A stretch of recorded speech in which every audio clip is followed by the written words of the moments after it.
अस्सलाम वालेकुम मेरे प्यारे प्यारे फ्रेंड, उम्मीद है सब खैर से होंगे। आज मैं आपके लिए हज़ारों रुपए के बचत करने वाले आइडियाज़ आपसे बताऊंगी। जस्ट नेल कटर और वेसलीन की मदद से आज हम पूरी मशीन की सफाई करेंगे, क्योंकि मेरी मशीन बहुत ज़्यादा 30 से 35 साल पुरानी है। हर महीना ये कहीं ना ख़राब होते रहती है और मैं कम भी इसको यूज़ करती हूँ, जिसकी वजह से ये बहुत ज़्यादा डस्टिंग हो जाता है। मशीन में सबसे पहले अगर डस्टिंग होगा, चाहे वो मशीन बिल्कुल ओके क्यों ना हो, और उसमें डस्ट होने की वजह से वो मशीन कभी भी आपका सही से नहीं चलेगा। मेरे मशीन जो है ऊपर की सिलाई बहुत ज़्यादा ख़राब दे रहा है, तो मैं कितनी बार भी मैंने सही किया, लेकिन दोबारा जो है ख़राब उसकी ऊपर की सिलाई हो जाती है। तो आज मैं आपसे शेयर करूंगी कि बेसिक जो है आज आप सफाई कैसे करेंगे जिससे आपका हमेशा के लिए होगा। आपने एक वेसलीन लेना है, जस्ट वेसलीन आपने कॉटन बड में लगाना है या कोई ब्रश है आपके पास तो, और आपने ये वाला सिलाई मशीन का जो ऑयल होता है वहाँ पर फिरकी वाली जो उसके अंदर की जो जगह होती है जहाँ फिरकी लगाते हैं, ये वाली जगह आपने इसके अंदर इसको सही से साफ़ करना है। अपने टूथब्रश की मदद से आपको सिलाई मशीन के लिए एक अलग से टूथब्रश रखना चाहिए, और इस तरह से आप नीचे वाले जितने भी जहाँ जहाँ पर होल हैं वहाँ पर आप इस तरह से ऑयल डाल दें। ऑयल डालने से ये भी बेनिफिट होगा कि बहुत रवां करके चलेगा और खटखट सी आवाज़ भी नहीं आएगी मशीन में। और मशीन जो है बहुत, और जितने पुरानी मशीन होती है उनका उतना ही ख्याल करना पड़ता है, क्योंकि इनकी लाइफ कम हो रही होती है। तो अब मैं सिलाई भी बिज़ी रूटीन की वजह से कम करती हूँ, लेकिन जब भी इस निकालती हूँ तो कुछ ना कुछ फ़ॉल्ट हो जाता है। तो मैंने 2 से 3 बार सिलाई मशीन वाले को 350 और एक दफ़ा 550 दिए, 3 से दवा दिए। तो मेरा जो है काफ़ी मुझे महंगा पड़ गया, लेकिन 1 हफ़्ते बाद दोबारा उसकी सिलाई जो है ख़राब हो जाती थी। इस तरह की क्लीनिंग और इस तरह के जो है सिलाई वाले नहीं बताते। तो मुझे ये, मैं टेलर के पास गई थी तो टेलर ने मुझे बताया, कहा कि बाजी आप ये सब जो है सिलाई वाले जो है सिर्फ पैसे ले जाकर ठीक करके देते हैं, लेकिन आपको बार बार अगर आप एक बार सीख जाओ तो हमेशा अपनी मशीन की क्लीनिंग खुद ही करना। अब ये ऊपर वाले साइड पे जो है कॉटन बड की मदद से जहाँ जहाँ पर जो है हम ऑयल डाल सकते हैं, हमने वहाँ वहाँ ऑयल डाला, और सबसे पहले हमने अपनी मशीन को रवा देना है। क्योंकि किसी भी चीज़ को, चाहे वो मोटर हो या इंसान हो, जब आपको अच्छा वर्क जब करके देगी, जब आप उसको सही से खिलाओगे पिलाओगे। तो बस मशीन का भी वही हाल है, आपने इसको अच्छे तरीके से ऑयल में तर करना है, और जगह जगह पे आपने इसका ऑयल डाल देना है जहाँ पे स्पेशली होल हो।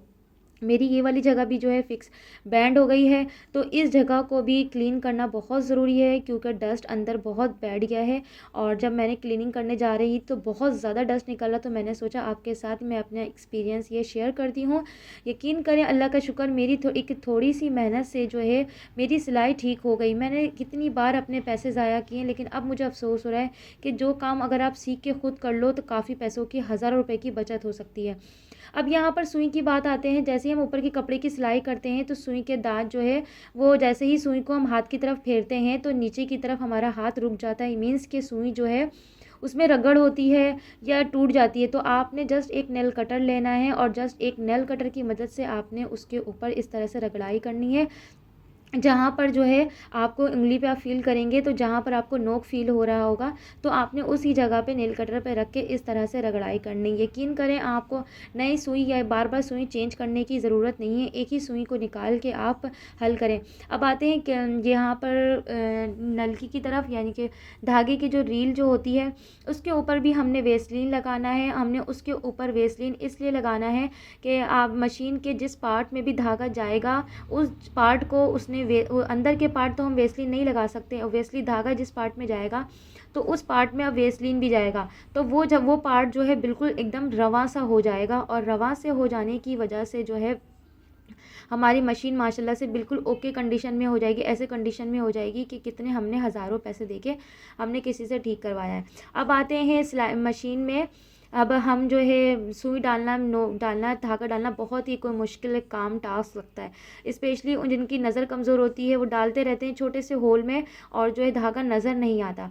तो बेस्ट आपने डार्क कलर की नेल पॉलिश लेनी है, उसको ड्राई करना है, और जस्ट ड्राई करने के बाद आपने जो है वो उसका सिरा जो है, लास्ट पार्ट का जो सिरा जो होता है, वो एक तो वो ब्राइट कलर की वजह से बहुत ज़्यादा प्रोमिनेंट भी होता है, और प्लस बहुत ज़्यादा जो है वो हार्ड भी हो जाता है। तो इतना जो पहले जो हम धागा डालते थे, वो धागा जो बहुत ज़्यादा इतराता था और डल के नीचे था, लेकिन अब जो है ये बड़े आराम से अंदर चले जाएगा और एक ही बारी में। है ना ज़बरदस्त आइडिया। आप सबसे रिक्वेस्ट है, मेरे चैनल को ज़रूर सब्सक्राइब करिएगा।